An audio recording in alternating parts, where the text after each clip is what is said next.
ভাৰত চৰকাৰে আৰু কেৰালাৰ সৈতে এইটো আলোচনাৰ মৰ্মে আজি যিটো আমাৰ গমতপুৰ উদ্ধাৰৰ কাৰণে আৰু জনজাতিকৰণৰ কাৰণে দীৰ্ঘদিনীয়া আন্দোলন কৰি আমি আহিছোঁ, কিন্তু আন্দোলন কৰি আহিছোঁ, কিন্তু আমাৰ প্ৰাপ্য অধিকাৰ আমি এতিয়ালৈকে পোৱা নাই।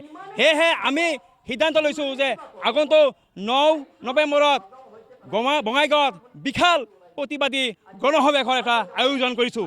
আৰু সেই গণসমাৱেশত আমি লাখ লাখ আজি জনগোষ্ঠীৰ আমাৰ কুচাৰী জনগোষ্ঠীৰ লোক আহি আমাৰ ইয়াতে আমাৰ একত্ৰিত হ'ব। আৰু সেই গণসমাৱেশতে আমি দেখুৱাই দিব বিচাৰিছোঁ, আমি চৰকাৰক আমি দেখুৱাই দিব বিচাৰিছোঁ যে আমি সেই গণসমাৱেশৰ আজি আমাৰ শক্তি আমি প্ৰদৰ্শন কৰিব বিচাৰিছোঁ, কাৰণ শক্তি নেদেখালে আমাৰ প্ৰাপ্য অধিকাৰৰ পৰা আমি বঞ্চিত হৈ আছোঁ। দেখা যায় যে আমাৰ জাতিমতী আইকনিক লিডাৰ জীৱন সিংহ লগতে আমাৰ DL কোচক আজি এই আমাৰ চৰকাৰে ভাৰত চৰকাৰে মাতি পেলাই আনি আমাক আলোচনাৰ নামত আলোচনা কৰি 3 বছৰ ধৰি আমাক আজি এন্ধাৰ ৰুমত ৰাখিছে। কিয় ৰাখিছে আজি এন্ধাৰ ৰুমত? আজি আলোচনা কিয় শান্তি চুক্তি আলোচনা এতিয়ালৈকে আমাক এতিয়ালৈকে সফল কৰা নাই, বা আলোচনালৈকে কিয় আমাক এতিয়ালৈকে আগবঢ়া নাই? সেইকাৰণে আমি অসম চৰকাৰক আমি ধিক্কাৰ জনাইছোঁ।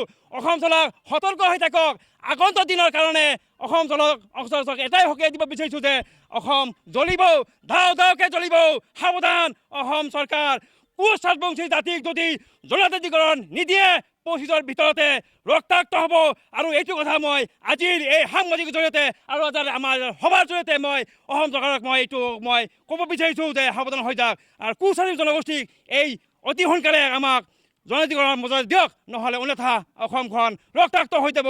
সেইখিনি দাবী হ'ব আমাৰ অসম চৰকাৰ তথা ভাৰত চৰকাৰে। এইটো কথা স্পষ্ট কথা। আৰু দেখা যায় যে আমাক এই আমাৰ জনজাতিকৰণৰ বিৰোধিতা কৰি আহিছে। এই বিৰোধিতা কৰা যোনে আহিছে, আজি দেখা যায় ট্ৰাইবেল সংঘৰ আজি আমাৰ সভাপতি আজিত খাগৰাৰী। এই আজিত খাগৰাৰী কোন হয়? কোন হয় আজিত খাগৰাৰী? আমাৰ কি কুচ-ৰাজবংশী জনগোষ্ঠী ঠিকা লৈছে নেকি? যেতিয়া আমি আন্দোলন কৰোঁ তেতিয়া তেখেতে ওলাই যায়। ক'ৰ পৰা ওলাই যায়? তেখেতে আমাক বিৰোধিতা কৰি আছে। বিৰোধিতা কৰা তেখেতক মই তীব্ৰভাৱে গৰিহণা দিছোঁ। তেখেতক আমি চেতাৱনী দিছোঁ, সাৱধান হৈ যাওক আজিত খাগৰাৰী। আপুনি আমাক ঠিকা লোৱা নাই, আমাৰ কুচ-ৰাজবংশী জাতিক আমাক ঠিকা লোৱা নাই, সাৱধান হৈ যাওক। আমি কুচ-ৰাজবংশী জাতিৰ আমাৰ জনজাতিকৰণৰ মৰ্যাদা আমাৰ কমতৰ পুনৰুদ্ধাৰৰ কাৰণে আৰু কেৰালাৰ শান্তি চুক্তিৰ কাৰণে আমি আমাৰ প্ৰাপ্য অধিকাৰৰ কাৰণে আমি আন্দোলন কৰি আছোঁ। কিন্তু তাতে আপুনি মাত মতাৰ কোন হয়? সাৱধান হৈ যাওক।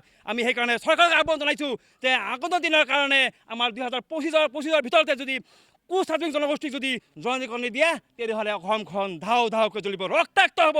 এইটো কথা স্পষ্ট কথা। অসম চৰকাৰ আৰু ভাৰত চৰকাৰ মই সকীয়াই দিছোঁ আজিৰ এই সংবাদ মেলৰ জৰিয়তে, আজি আমাৰ এই সভাৰ জৰিয়তে। সাৱধান হৈ থাকক।